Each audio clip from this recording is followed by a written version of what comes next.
Welcome to the next installment of the Analytics Excellence Certification Series. I'm Tom Marlowe, President of Black Hills IP Renewals, Vice President of Operation Technology for Black Hills IP, and formerly head of the IP department at Fairchild Semiconductor.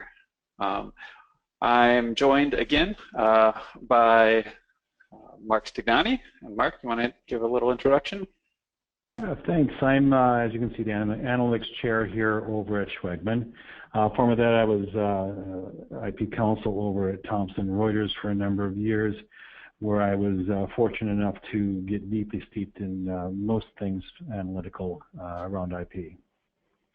And glad to be here and look forward to speaking more. All right. Well, great. Thanks, Mark. We're glad you're here because today we're going to be talking about citation analysis. So all the ins and outs of forward, backward, sideways types of citations for patents. So, Mark, why don't you jump into a little bit of the background here?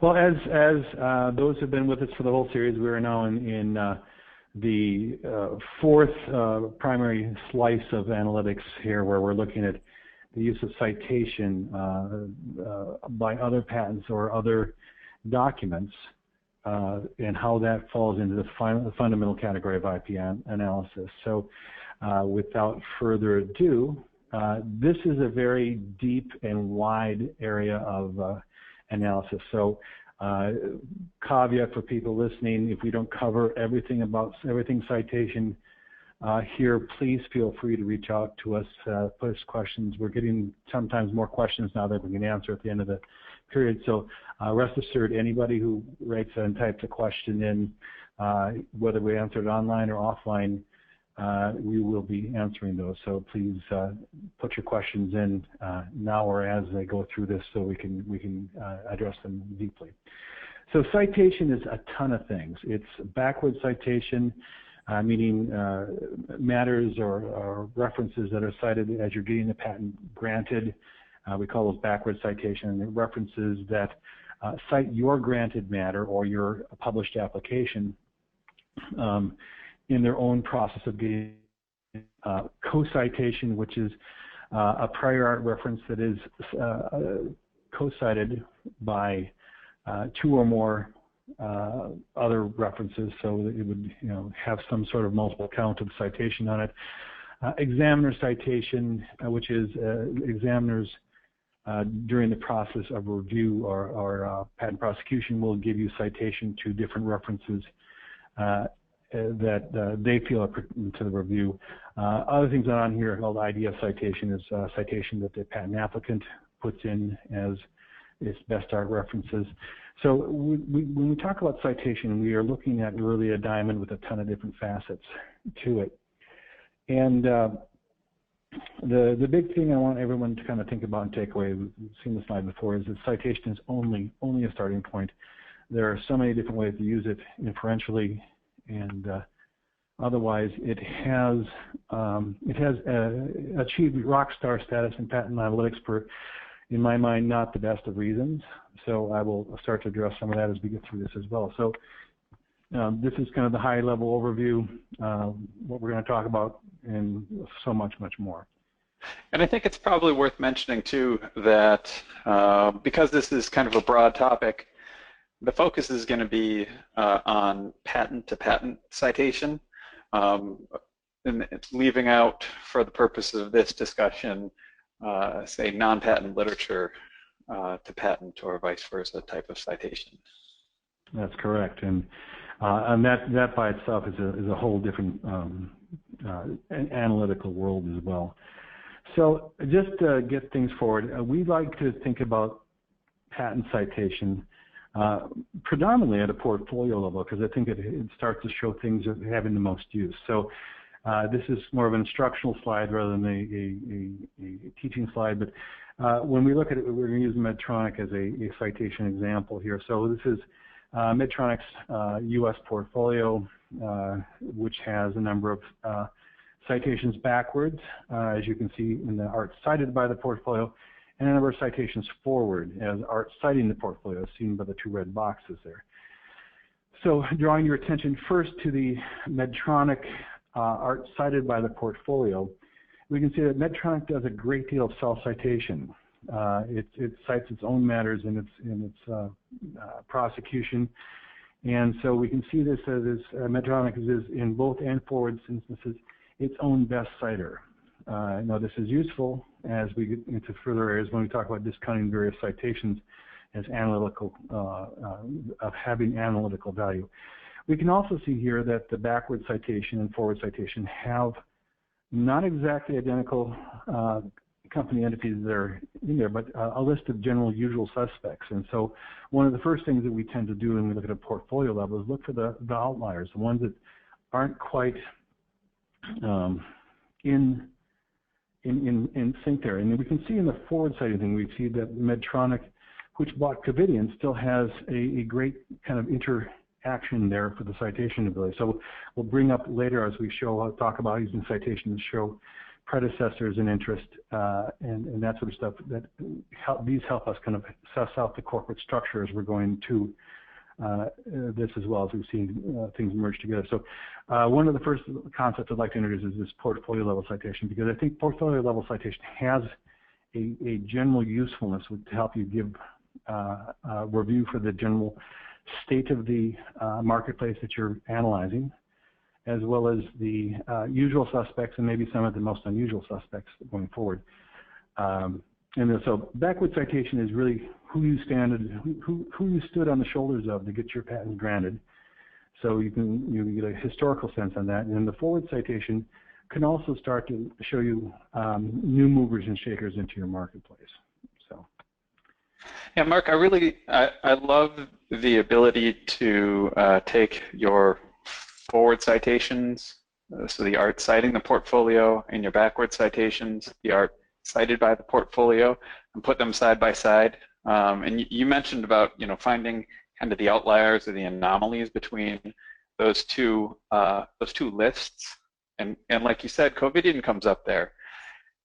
So because Covidian shows up high on the forward citations group, and we don't see it on the backward citations group, what kind of inferences can we glean from that?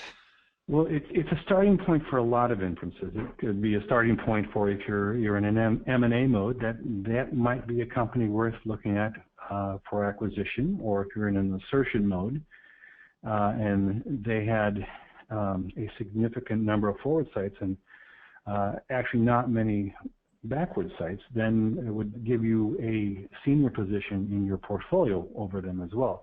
And all starting points, because the one thing that citation and analytics never shows you is the devil in the details. But it's always a good time to look at that and maybe get your first set of prospects out, but then you have to go and do the hard work down below that. So and it's all, again, as I want to harp through this whole conversation, it's the question you're asking, because citation can answer a lot of questions or give you a hint to the answer of a lot of questions, but you have to formulate your question in a strong way that you can answer. So let's jump to the next slide here. I'll show a little bit of the detail that I pay attention to as we get into citation analysis. So this is, oddly enough, Apple Computer is citing the Medtronic portfolio at a portfolio level. And there's 4 boxes here, which I'd like to kind of walk us through that help illustrate aspects that we think about as we're going into portfolio analysis. And these are things that we can pivot around. So as the first box with the double asterisk is the nomenclature our system uses to designate examiner citation. So one of the things that we can come away fairly quickly with is that there are a few big matters in the Apple portfolio that seem to be, examiner focus. Because it comes up there. They're also, we can see across the top here, the second vertical box is starting with 437 is really the number of citations that particular matter has gotten to. So we see, and then the next column over, vertical box column over, is the citation, the matter that's being cited the following year of that. So we can kind of get a sense temporally about when certain matters that we care about. So if I cared about personal medical monitoring, and I was looking at an aspect of Medtronic for that area, we would see that there's probably a good piece of art that we're going to start with that has high degree of citation. It's fairly early in time. It also appears prominently in examiner citation. Now we take that a bit further.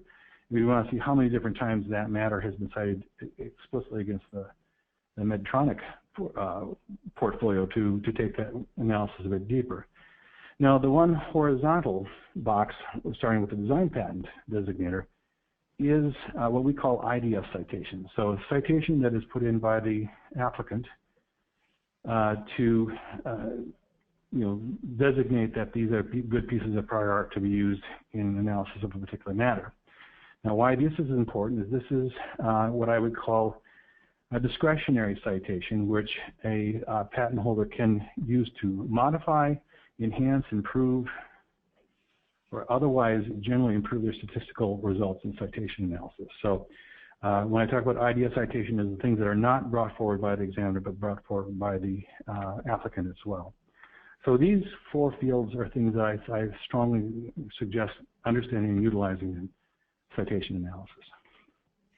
And Mark, there's differences in weight that you might put on an examiner citation versus an IDS or applicant citation. Absolutely, right? Because I mean the inference is the examiner was actually trying to use their citation to dismiss or diminish the claims of another matter. So to bring that forward, there's a general belief that that is a better citation for analysis than an IDS citation, simply because there are many other motivations for putting an IDS specification together, and we'll come to some of that as we start talking about the myths and half-truths and the full truths of citation analysis. Sounds good. Okay. So another thing about citation analysis is this is really a temporally useful citation or form of analytics. Because citation happens all the time, what is currently happening in citation is probably of more importance than the historical view of what has been cited in the past. So as things are being cited in your current fiscal year or your quarter or even the month or week, it might tell you exactly what's actually of importance that's going through examination currently at the patent office. That can be used for a proxy for what's trending in the technological aspect of either your competitor or other people in the marketplace you're watching. So I think that looking at abandoned matters and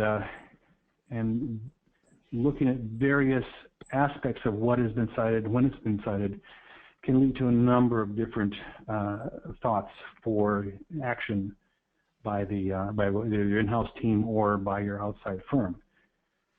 Just by example, citation by examiner on matters that are directly affected to your competitors might suggest a continuation analysis. Now that is even enhanced if you take this into the pair data. So we're finally getting, a number of us are finally getting to a point where we can actually look at matters and correlate that with pair data so that you can begin to determine whether a citation by examiner has led to a 102 rejection, or maybe it's the primary point in a 103 rejection. So one of the things that we're going through as we go forward in this type of monitoring analysis citation is you can determine that an examiner is using your reference, your own matter to delay, destroy, or diminish somebody who you're a competitor with in the sense of the scope of your patent. You may want to go back and think about either re-exam for that matter, or if you can, or if you have a continuation practice, go on and look and see if you have more to work with your matters in continuation. Yeah, this is one, Mark, that I particularly really like to monitor on any pending applications for a competitor that would cite my pending application, because especially when it comes to use, like you mentioned, on a 102 rejection. If they're getting a 102 rejection, that means the examiner thinks that what that competitor has claimed is described in my pending application. So, I mean, it makes it ripe for either amending claims or rolling out, like you said, a continuation focused around, where that examiner might be going, assuming that you actually do have that good support, and maybe a little bit of research into that competitor's products, or where you think they might be going, can really inform a very strategic continuation practice there. It can be very very useful. Especially when you have a fairly contentious marketplace. So if there's a lot of licensing, cross-licensing, and that stuff, paying attention to this and paying attention to this in a continuous and contemporaneous basis would allow you to really improve the yield of your matter. Also, absence of citation. This is the one thing that one of my big problems with commercial systems is that detecting the absence of citation, either in family members or cross-border in competitive filings, is something that no machine does well at this point, at least to my review.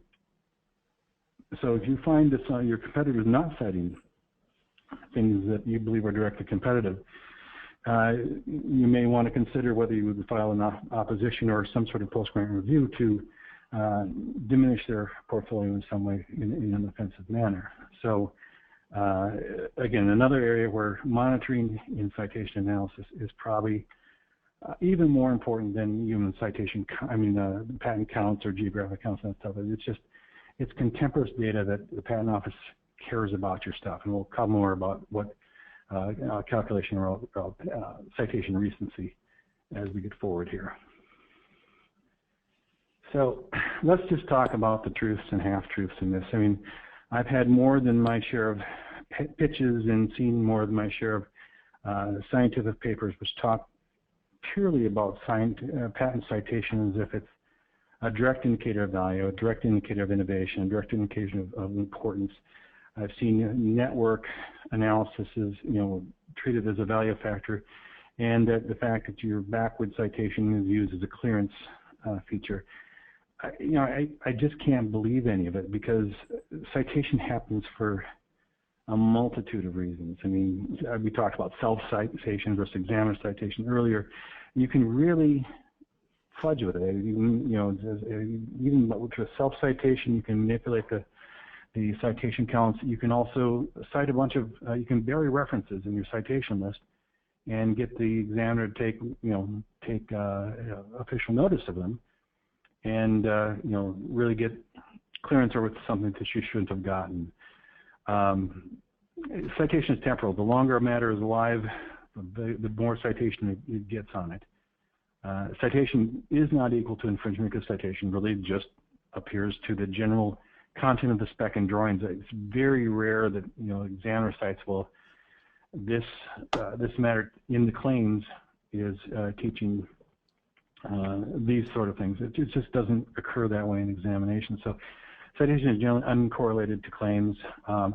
And the commercial AI just really isn't there yet. I mean, the one thing about citation doesn't take into the visual aspect of the drawings. It doesn't really take the idiom or the self-definitioned glossary that patent applications can use, nor does it cover well the changes in linguistics in between the legal and technical community as things move on. So the commercial systems that that claim great results in citation analysis all don't do that.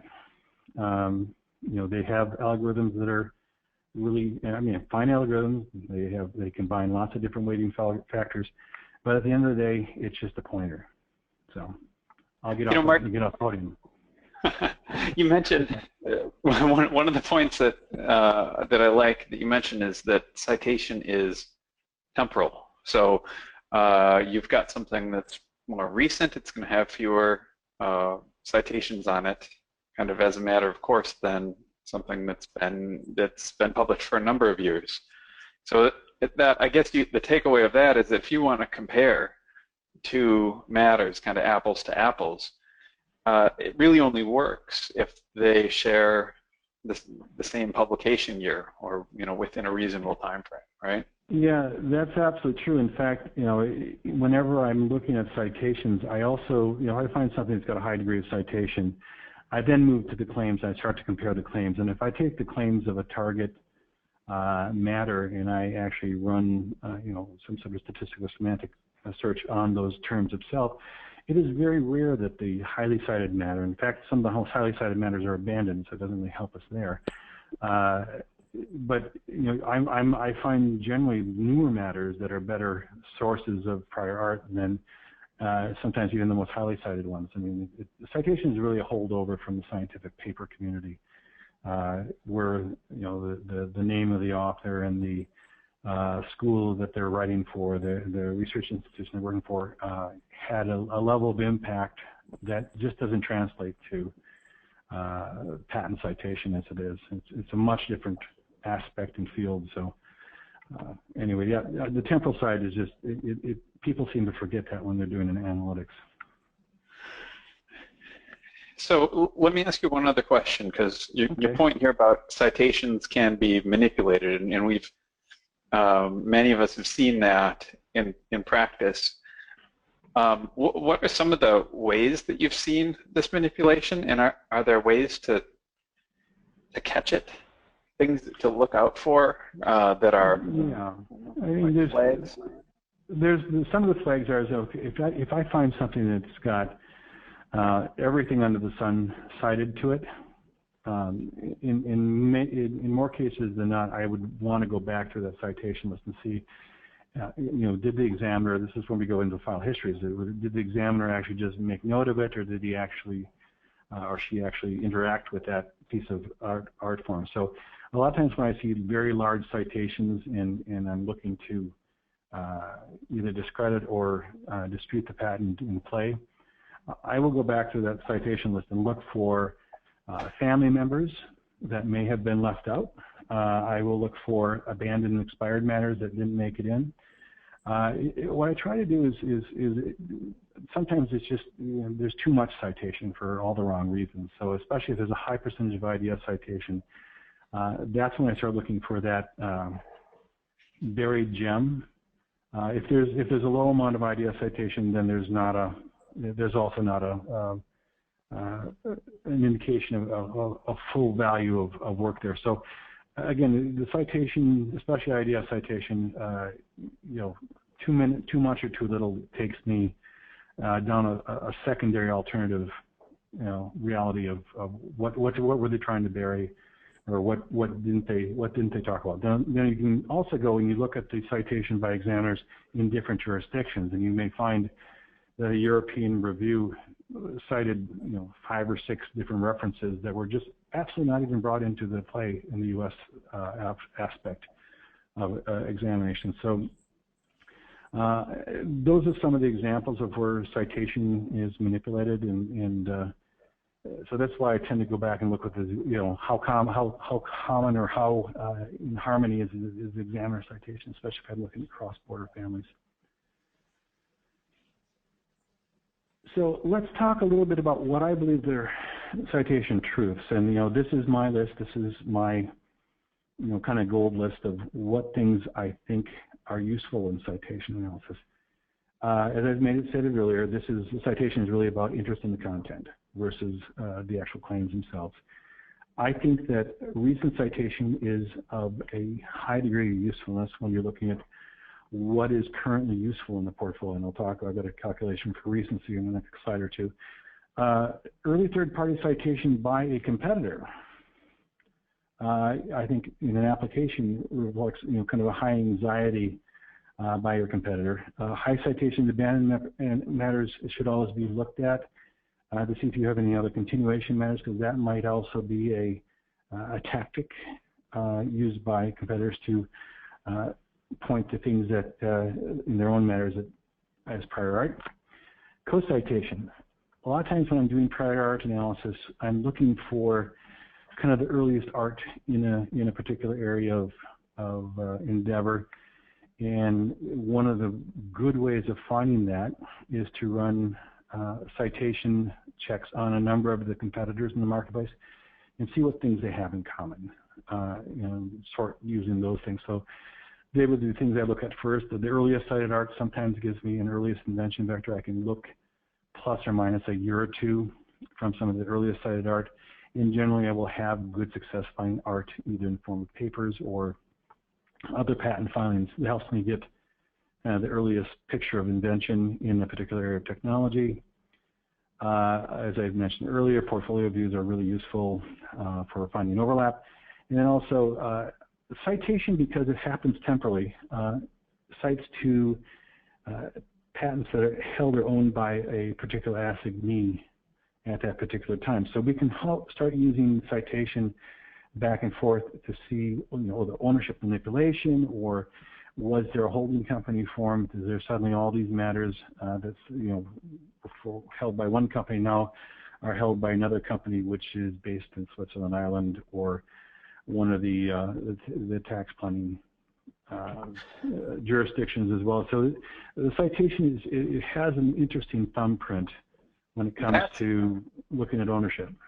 That's actually really interesting, because even if it's owned by a holding company or a company under a different name where there's some sort of ownership hiding or manipulation that's trying to happen, that doesn't change the applicant's responsibility, duty of candor with the Patent Office to identify those matters that might be held by a subsidiary or related entity that they know about, but are in related technology areas.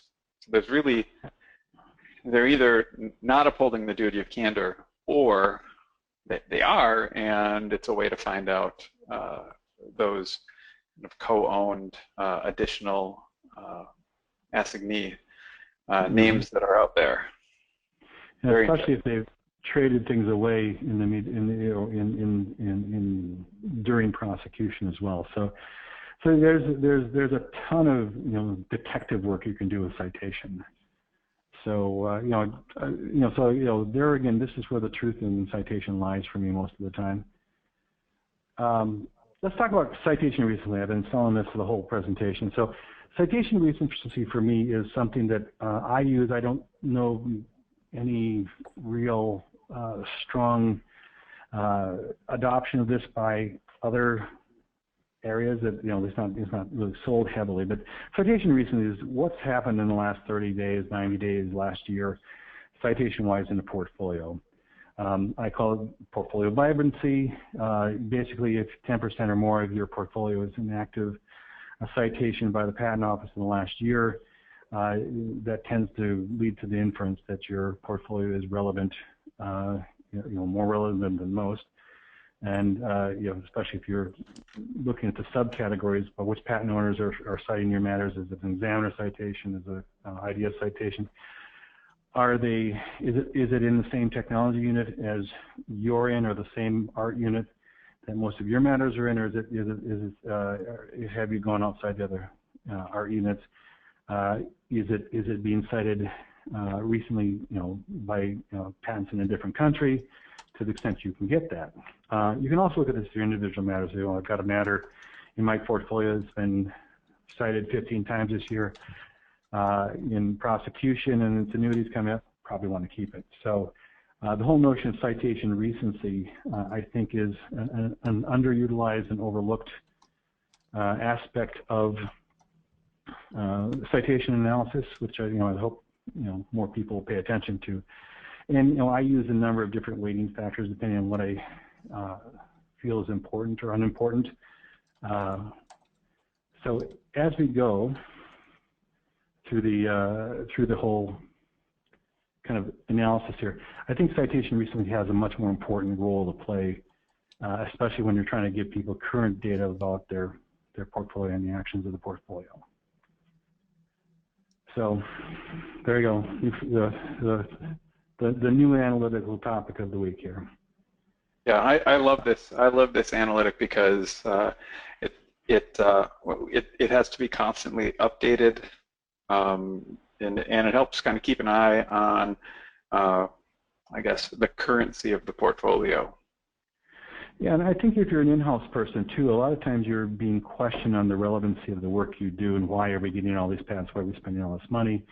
And I think this is an interesting way of showing your effect or affect on the, as the rest of the world views the portfolio work you're doing. So that, I think it's a useful tool. I just wish more of the commercial systems would pick up on this. And for those who are listening, I know you've got some commercial people out here on the program, so go with God on this. Anyway, so let's just talk a little bit about the formulating analysis. Now we've been talking about direct pivots and indirect pivots all through this series here, so I can really try to point here towards the the ways that we think about using citation data. We like to take a lot of direct pivots and pull trends out year on year and look at the acquisition disposals. But the indirect pivots in citation analysis is really, it's a lot more trying to dig out what's moving, what's happening, who you're working with. A lot of times we can figure out licensing arrangements or who is doing the work externally.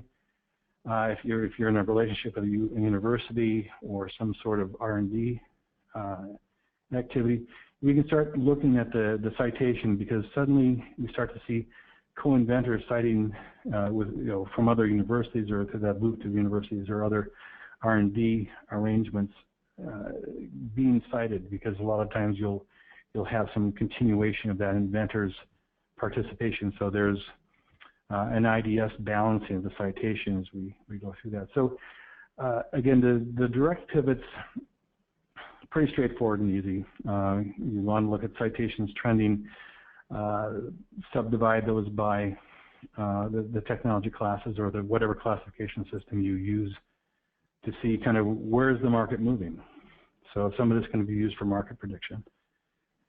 Acquisition disposal, self-explanatory. The abandonment expiration, though, is, I think, another area of citation analysis that is not looked at well or heavily or used directly, because one of the things that they may use citation for an annuity choice, but when you move out of a business area and you've got a fairly high-cited set of matters, one of the things that I try to encourage my clients to do is really look for some other value other than just letting it go. And so a citation can give you the first hints of where to take that particular piece of asset and where they might take it for use before they let it go away. So just again, reiterating kind of direct and indirect pivoting, it's pretty much a basic thing. That's, also the thing is, as I mentioned earlier, asking the right questions of your analytics is key here, because a lot of times I'm presented with a citation analysis that is purported to mean something, and it seems like the answer is given before the question was asked with many of the reports I get on citation. So to the extent you're looking at competitive intelligence, you should have intelligent questions from your business people going forward. Is, what does my competitor care about, or what interesting matters do I have in my portfolio based upon what the examiners say? How many matters do I have in my portfolio that an examiner has used as a 102, and who are they against? Also, if you're using citation to help generate lists of M&A targets, is there a reasonable connection between the citations and the M&A targets themselves? Because you can get a list like I showed earlier, it has all the usual suspects on it, but then there's a couple outliers on there. We can probably dispense with the usual suspects, because that's what our business people are going to be aware of, but maybe find a useful insight as to why those particular M&A targets are engaged in citation. R&D movement, again, as I talked about, there's the pivots around there. Is there a new entity? Is there a new joint venture? Is there a new set of company names that go with this standard group of inventors that are being cited? Mm-hmm. Tax, again, tax planning, we talked a little bit about that. New entity names that have LLC or AG or a GmbH or unlimited liability companies designators, possibly indicators that that company is engaging in tax planning. Licensing in and out, you look for, either, this is another thing where we look for new entities being cited in and out, but then we also look externally for extrinsic evidence of licensing, whether there's a joint venture announcement or a movement of inventors that from one company to the other. It's also for portfolio management. If you've got if you're coming up in your last annuity payment and you have a matter that's never been cited, that might make your short list really quickly as for, a non-strategic matter. So the question is almost more important than the answer sometimes in analytics. So, because you answer questions that are well formed better than you can answer generic or non-specific questions. Yeah, and that ends up being one of the central tenets of really this whole analytics series is what is the question that needs to be answered first? Because exactly. You can pull together tons of data and try to glean insights from it, but you're going to get the most benefit out of coming into the data with a solidly formed question. Yeah, otherwise we get the boil the ocean problem, and no business owner has the patience to listen to you boil the ocean. So anyway, just jumping straight here, I think we've talked through a couple of different examples here so that we can kind of,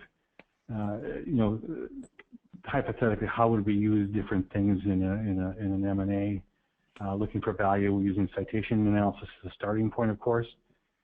So just to direct cover what I generally do when I get into an M&A situation, I will look at a direct pivot around the forward and backward citation. I will do a recency calculation for the stated competitors. If I find unlisted competitors in my backwards and forwards citation, I want to look at them and see what, if anything, is useful in them, and try to dive as deep into things that are unexpected, just so that you can give your business person an answer. And really, I like to pivot around inventors who are highly cited in the company portfolio, and try to understand whether they've left or have they moved on. Has the company continued to file continuation work on stuff that's already been that they would have already left for? Is there competing art being cited by the same inventor in a different company? Also, we talked about the backwards and forwards citation by successors or predecessors in interest, or maybe a tax planning entity of some form. So I mean, those are some of all the things that I was doing as a basic thing.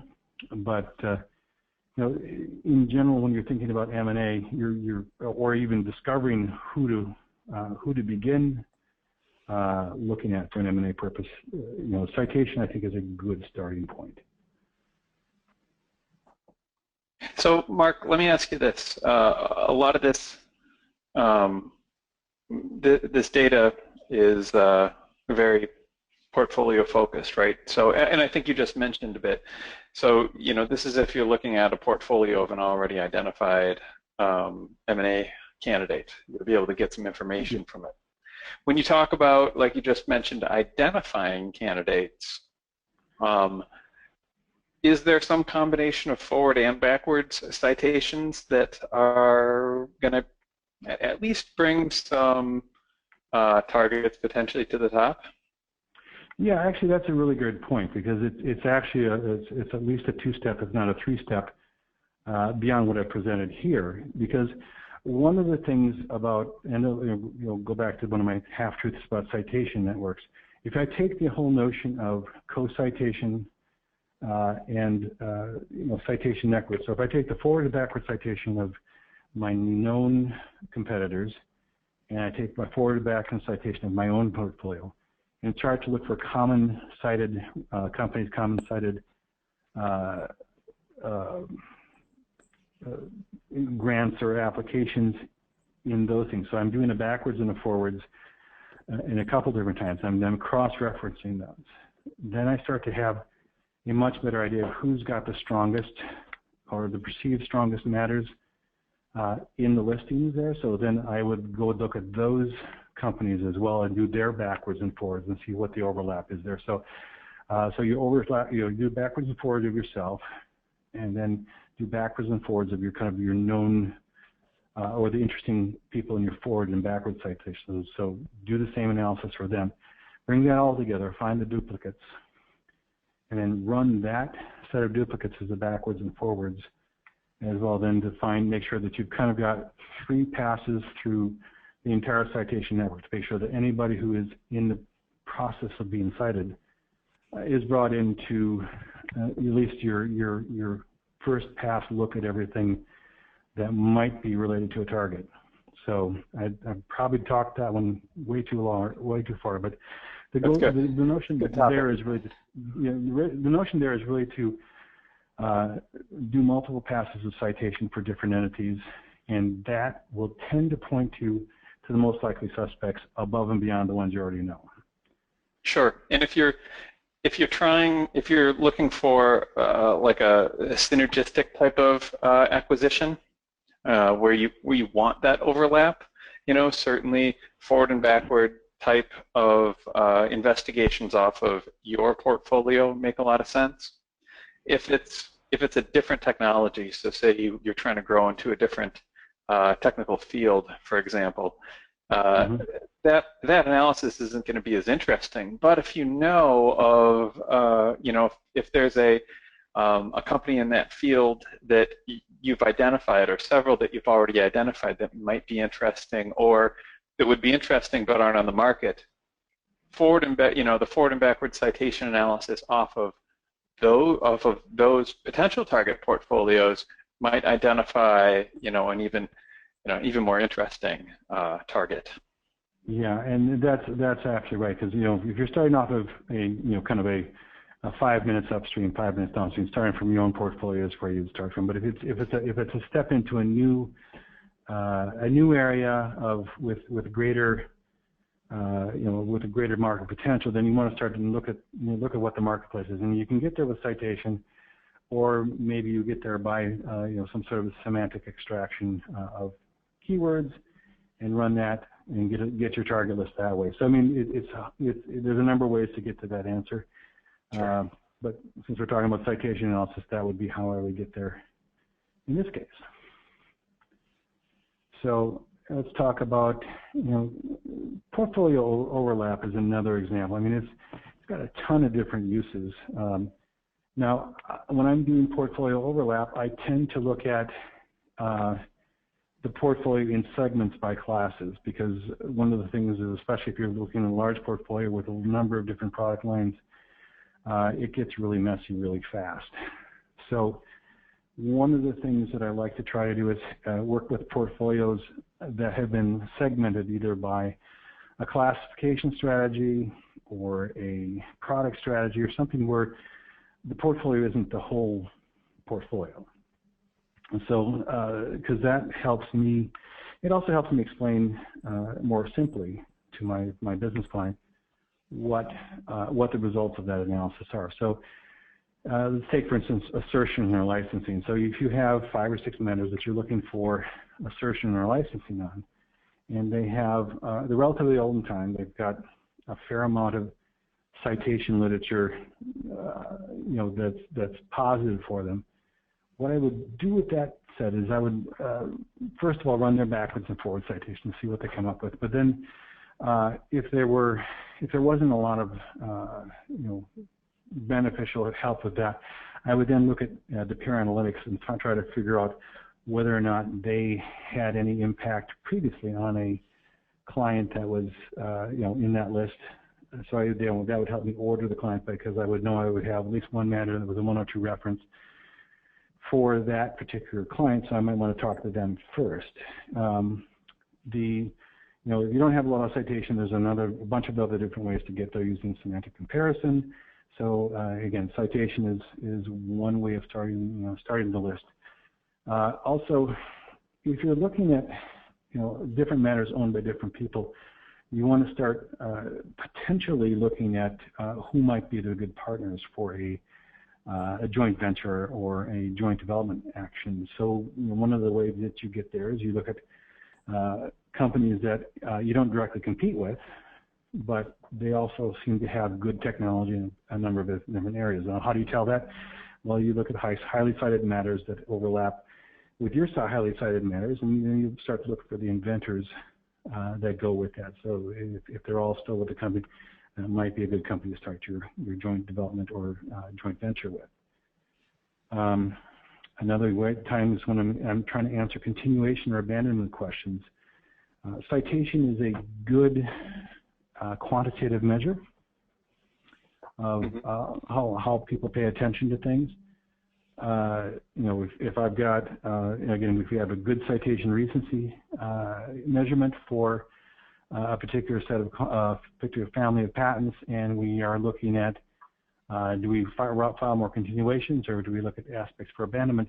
I always want to look at what matters various competitors have cited in abandonment versus what matters are being cited during the actual prosecution as well. So we can pivot using file histories and also doing claim review over that as well. So that one, continuation practice is probably the lightest weight of this overlap analysis, because there's so much that goes into it after the fact after you get your list of things there. But the recency measurement, I think, is a very useful tool for picking something to start at first.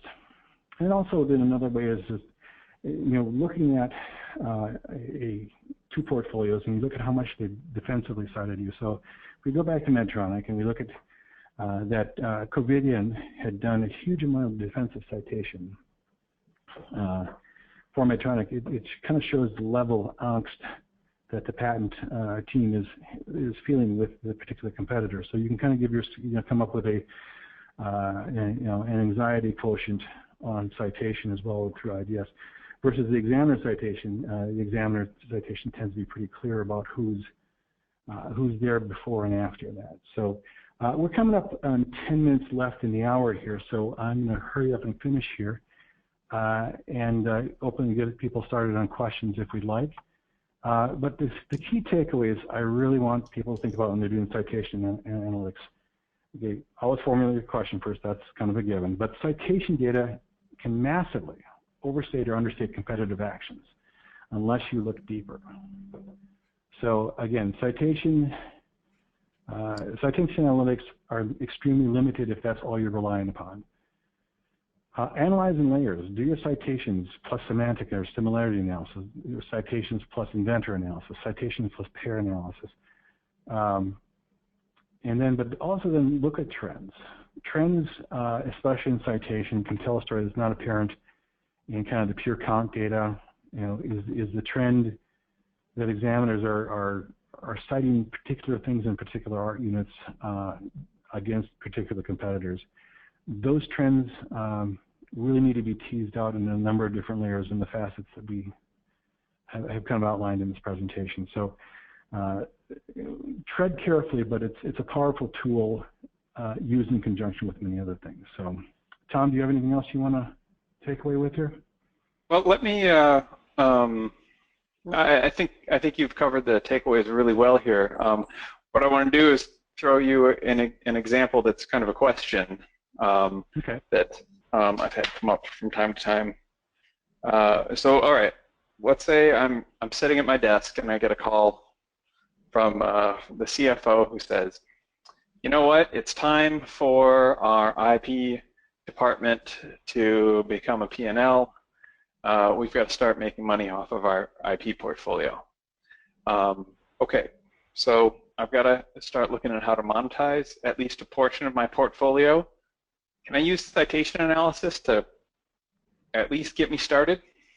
Absolutely, it's a great starting point. The thing here is you can kind of see who's in your playground. I mean, monetization is a dance, because if you're trying to do soft monetization, which is find people who are not in your direct competitive marketplace, yet would have a need or use for your patents, you need to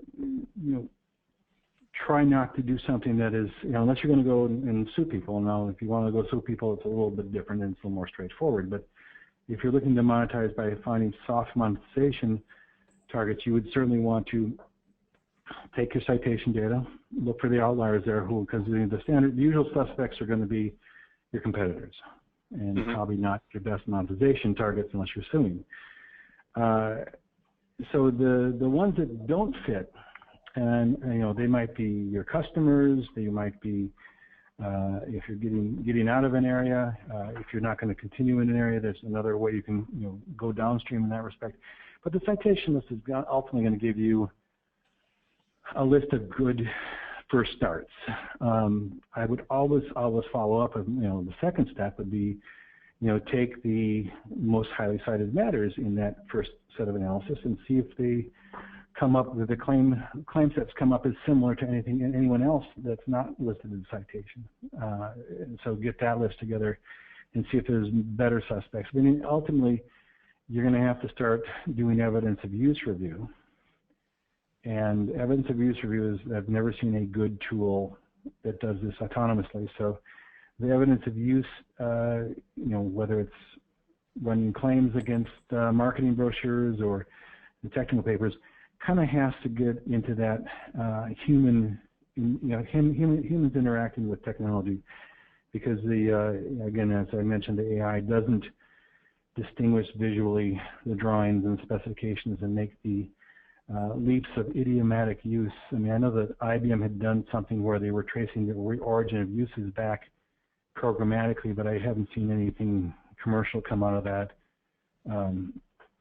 And I think that in many cases they work predominantly with some of the IEEE measures for patent dominancy or portfolio dominancy as well. So in general, if CFO said you're going to have to monetize, my list of suspects can't be my competitors, unless we're going to go to war with our competitors in an IP standpoint. So it's really teasing out who is tangential or complementary. If it is going to be a competitor, then finding one that has maybe to begin with, your ideal competitor is one that has a high forward citation count and a low backward citation count on your portfolio. Exactly. Yeah, because that's always a good thing. Duck if you think you're going to go after some of the high citation kind of your matters, and you have a high citation kind of their matters in your backward citation. So yeah, that's that's, you always have to look backwards if you're looking forwards as well. But yeah, that's how I take towards a soft target. So with that, I will surrender the floor to questions, and just let you guys know the next segment that we're going to be speaking about is file history analysis. I believe is what we talked about there, and so that's another one of these pretty complex ones. And so I certainly encourage everyone to join us for those in the next in 2 weeks' time here.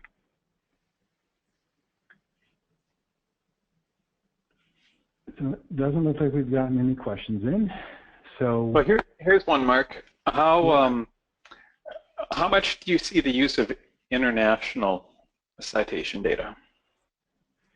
Well, it's really dependent. I mean, a lot of the countries don't really publish citation data until something is granted at best. So a lot of times what happens is we get into an analysis, and I will have someone go pull on by hand whatever file histories we can get and find out whether citation is there. I mean, the PCT people provide good citation reports.